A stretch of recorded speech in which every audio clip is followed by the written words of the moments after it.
Hello, fellow humans. Chris here again.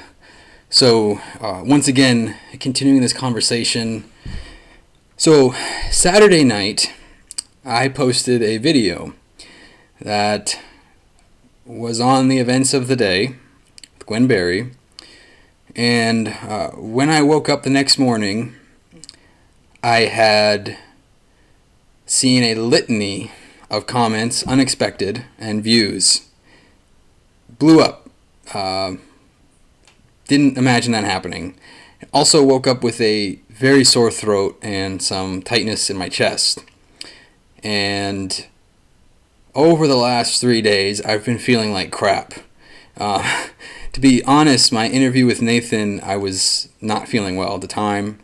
I would have taken these days off, but the firestorm of response that I got for that video was so incredible, and so many things came up in the comments that I knew I needed to follow up on a few things. And my discussion with Nathan unfortunately did address some of those things, but there are still a few more things I want to talk about. So having said that, I'm going to just make a couple more points on this topic.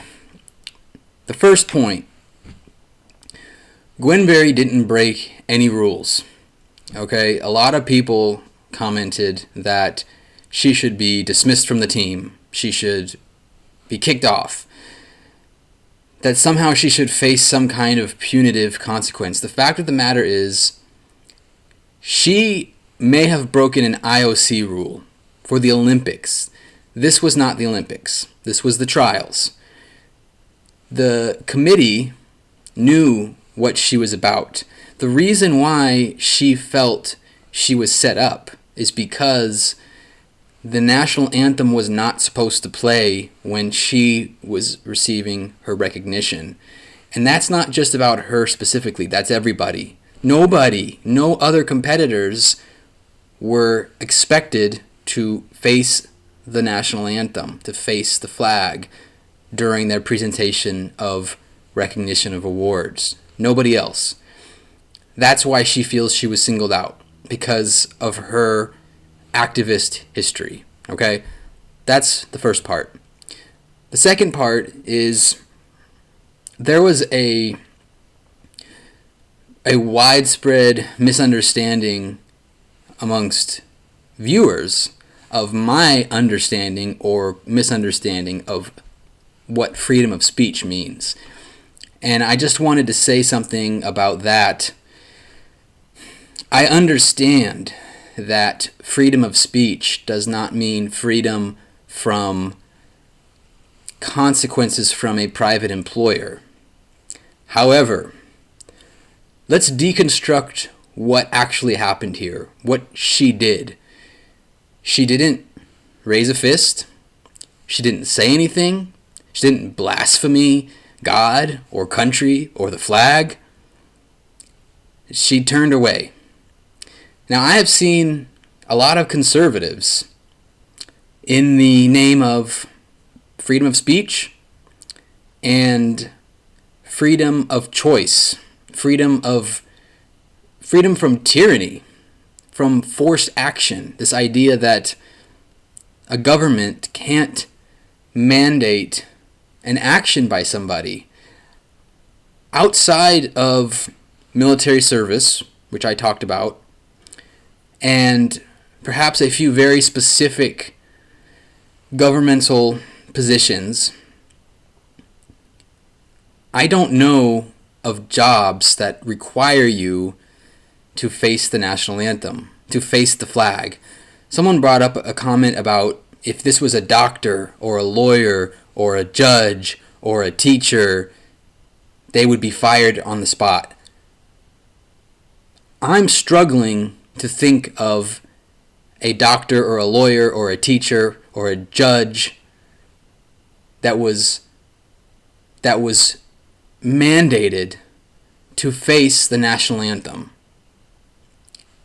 People who swear an oath to tell the truth when they're testifying, they don't have to swear on a Bible.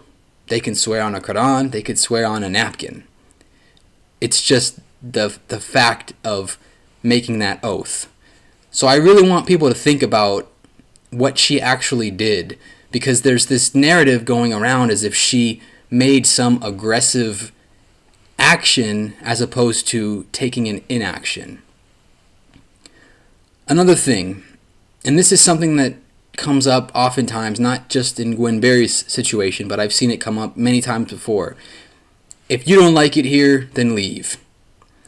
This wouldn't fly in Australia. This wouldn't fly in Russia. This wouldn't fly in Saudi Arabia. Right, that's why we're better than those places. Right? That's for all those people who love America, who love freedom, that freedom that our brave men and women of the armed forces have died to protect. That's one of those freedoms.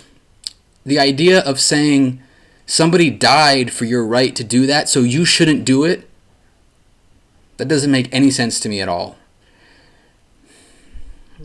The other part of that is that for the Olympics specifically, now she was in the trials here. This was not the Olympics, but she is trying out for the Olympics. Now, whether the IOC should change their rules, that's another discussion, and that's not even what I'm talking about. She's trying out for the Olympics. The Olympics is your opportunity to represent your country. You're representing your nation, you're representing its ideals, you're representing its values. Again, the idea of freedom is a heavily weighted aspect of what it means to be an American. Had to write an essay on this, what price freedom, after 9/11 happened.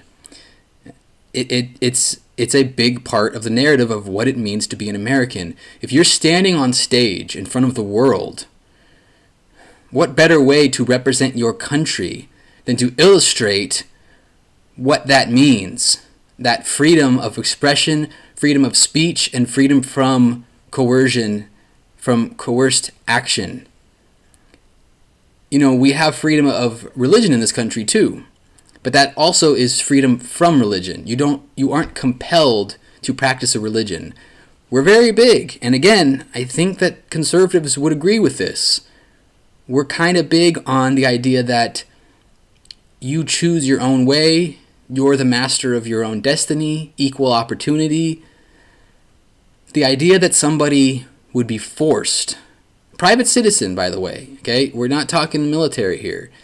This came up as well. You know, when you're in the military, you're governed by the Uniform Code of Military Justice. That's not a committee. That's not a policy. That's law.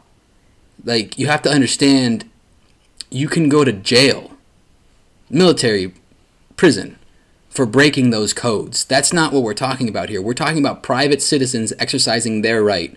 And when that right is demonstrated in a way that simply means I'm not going to face a flag, a song that was written by a slave owner who enslaved my ancestors,